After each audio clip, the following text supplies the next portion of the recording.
Hi everybody.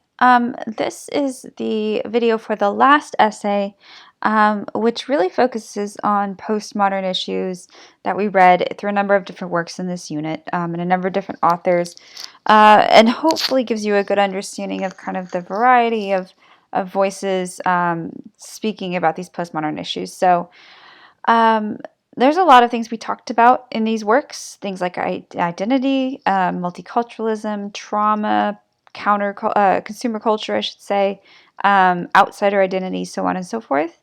So you're going to choose one author and text that you read in this unit and write an argumentative essay, or create an argumentative essay, I should say, discussing how that work portrays a thematic issue related to postmodernism.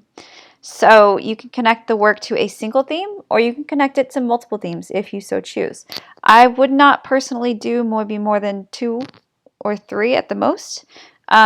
2 probably max, because there's a lot you can say. But I want you to think about these issues through a literary analysis lens. So these could be themes like identity, multiculturalism, post-war trauma, like I said, gender dynamics, social class, racial divide, so on and so forth. So you should focus your analysis on analyzing the text through these different literary devices, like similes, metaphors, motifs, allusions, ironies, foreshadowing, so on and so forth. Given that many of these texts are speaking to different cultural issues relevant to the authors, though, you should, like in the other essays, think about how you can tie in the biography or the historical context to help support your analysis. So in most of these authors, it's difficult to separate the work from the author's identity. It's very, it helps shape that meaning and influence that meaning. So that's why I want you, as we have in the last 2 essays, think about how secondarily, it's not as important as analyzing the text, because I want you to keep the focus on the text, but think about how the historical situation or the author's identity biography can help influence that meaning. So you should be, again, wary of making sure that this does not become a history essay. Make sure it does not become a biography. Just make sure that you are keeping those things in mind as you're creating your analysis. This is where things get a little bit different. There's actually 3 ways that you guys can submit this quote-unquote essay. So you could do a traditional essay, which is 3 to 4 pages in length, so bottom of the 3rd page at minimum, with a bibliography. If you are more comfortable doing a presentation style, you can actually submit a 10-minute video lecture, upload it to YouTube, public for me, and then you'll submit the link in the comment section where you would normally, on the essay submission link, you'll just include the YouTube link in the comments, and you can include a bibliography separately for that as well. Just upload a bibliography. And then you can also create a 12 to 15 slide PowerPoint or prezi with the bibliography as well. So the difference between these is kind of how you want to present the information. If you do a video lecture, I still expect you to be clear and careful and organized. I expect you to kind of plan out what you want to talk about. If you do a PowerPoint or a prezi, I expect to have a relatively the same amount of content as you would an essay, just in a different format. So you can add images, you can have it more as bullets rather than, full written out paragraphs. That doesn't mean that I want a 3-word bullet on one slide and that's it. I still expect this to be in weight and content the same as an essay, just presented in different ways. So you can, as I said, add more visual elements, add things that really help enhance that presentation. Either way, however you submit this, you are going to want to make sure that it is submitted successfully. So it's important, because this is the last assignment of the semester and it runs right up to finals week. If something isn't submitted successfully, I don't have time to chase it down from you guys. So you can resubmit as many times as is needed up until the deadline. just make sure that you are able to see it on screen. So if your essay is submitted, it'll render on screen just like just like any essay. You can resubmit as many times as you need up until the deadline. If you do a video lecture, you need to make sure that it's public, because if it's not public, I can't see it and I have nothing to grade.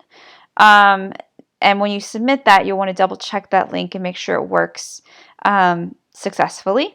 And the same thing with the PowerPoint, you'll be able to see it render on screen. So if you don't see that, then it's probably not successfully submitted. So you can resubmit as many times as you need. And the same thing on the Prezi link as with the YouTube link. Just make sure it's public, make sure it's working after you submit it. You do need to have 2 sources of your choosing to support your analysis. That does not have to be a scholarly source in this case, as long as they are credible sources which support your analysis. So things like history.com, bibliography.com, PBS, whatever it might be. Things that don't count as credible are things like gradesaver.com, 123helpme.com, so on and so forth.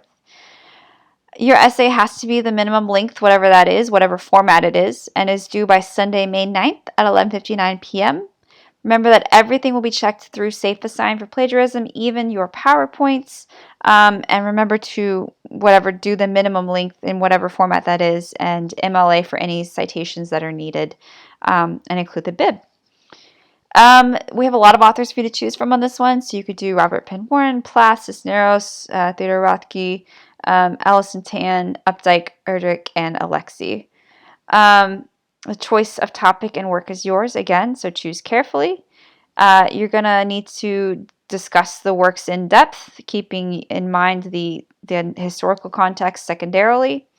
You also need to use good, solid evidence from the text and quotes to support your analysis. So whichever format you're doing, you should still incorporate quotes. You should still incorporate evidence. You should still have good, thorough analysis. And you should also have the same criteria as always in whatever format you're presenting this. So you still need to have an introduction with the thesis claim, good analysis of the works, good evidence from the primary and the secondary sources. So remember to pull in quotes from your secondary sources as well as evidence to support your claims.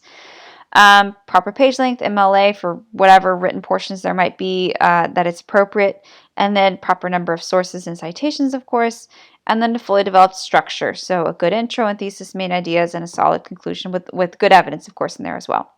And then, sorry, this is from the previous essay, so you can just kind of ignore that.